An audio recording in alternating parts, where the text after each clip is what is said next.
আমবাসা মহকুমার গঙ্গানগরে সম্পূর্ণতা অভিযান কর্মসূচির সূচনা প্রদীপ প্রজ্বলনের মধ্যে দিয়ে অভিযানের উদ্বোধন করেন নীতি আয়োগের স্পেশাল অ্যাডভাইজার রাজীব সেন। আগামী 30শে সেপ্টেম্বরের মধ্যে সম্পূর্ণতা অভিযান সম্পন্ন হবে। 2018 সালে ধলাই জেলাকে অ্যাসপিরেশনাল জেলা হিসেবে ঘোষণা করা হয়। পরবর্তী সময় 2023 সালে গোটা দেশে বেশ কিছু ব্লককে অ্যাসপিরেশনাল ব্লক হিসেবে ঘোষণা করা হয়। এর মধ্যে ত্রিপুরা রাজ্যে 3টি ব্লক রয়েছে: ধলাই জেলার গঙ্গানগর আরডি ব্লক, উত্তর জেলার দামছড়া এবং দশদা আরডি ব্লক।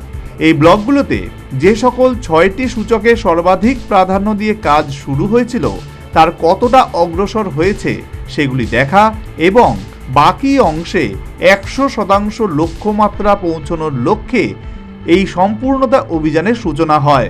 বৃহস্পতিবার গঙ্গানগর কমিউনিটি হলে আয়োজিত অনুষ্ঠানে উপস্থিত ছিলেন নীতি আয়োগের স্পেশাল অ্যাডভাইজার রাজীব সেন, ধলাই জেলার জেলা শাসক সাজু ওয়াহিদ সহ বিভিন্ন দপ্তরের আধিকারিক এবং নীতি আয়োগের কর্তারা। প্রদীপ প্রজ্বলনের মধ্যে দিয়ে অনুষ্ঠানের সূচনা করেন রাজীব সেন সহ অন্যান্য আধিকারিকরা। পরবর্তী সময় অনুষ্ঠানে উপস্থিত আশা কর্মী থেকে শুরু করে অঙ্গনওয়াড়ি কর্মী প্রত্যেকের কাজ করতে গিয়ে কি কি সমস্যা রয়েছে সেগুলি সম্পর্কে তিনি অবগত হন এবং দপ্তরের আধিকারিকদের সাথে বিষয়গুলি নিয়ে আলোচনা করেন। সমস্যা সমাধানের জন্য কি কি পদক্ষেপ গ্রহণ করা যায় সেই বিষয়গুলো তুলে ধরেন। সাক্ষাৎকারে রাজীব সেন বলেন, এই সম্পূর্ণতা অভিযানের মধ্যে দিয়ে 6টি যে সূচক রয়েছে তার কার্যক্রম 100% পৌঁছানো হবে। আজ 4 জুলাই এই কার্যক্রমের সূচনা হয়েছে এবং আগামী 30শে সেপ্টেম্বরের মধ্যে তা সম্পন্ন হবে। থেকে state of Tripura, Dhalai district এবং গঙ্গানগর ব্লককে অনেক অনেক শুভেচ্ছা। আজকে আমাদের সম্পূর্ণতা অভিযানের প্রথম দিন, উদ্ঘাটন খুব ভালো হয়েছে এবং I am very happy to see that everyone is so enthusiastic.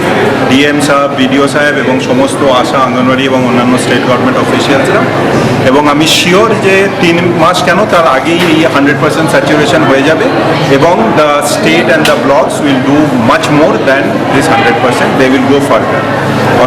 অশেষ ধন্যবাদ এবং শুভেচ্ছা সবাই। এদিন এই অনুষ্ঠানকে কেন্দ্র করে আয়োজন করা হয় সাংস্কৃতিক অনুষ্ঠানের, যেখানে ত্রিপুরার ঐতিহ্যবাহী হজাগড়ির নৃত্য পরিবেশন করেন শিল্পীরা। অনুষ্ঠান শেষে বিভিন্ন স্টল ঘুরে দেখেন অতিথিরা।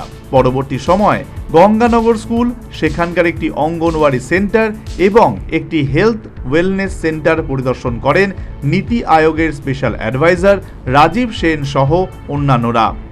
পাশাপাশি অঙ্গনওয়াড়ি কেন্দ্রে গোদ ভরাই কর্মসূচিতে অংশও নেন উপস্থিত আধিকারিক থেকে শুরু করে প্রত্যেকে। Bureau report, news vanguard.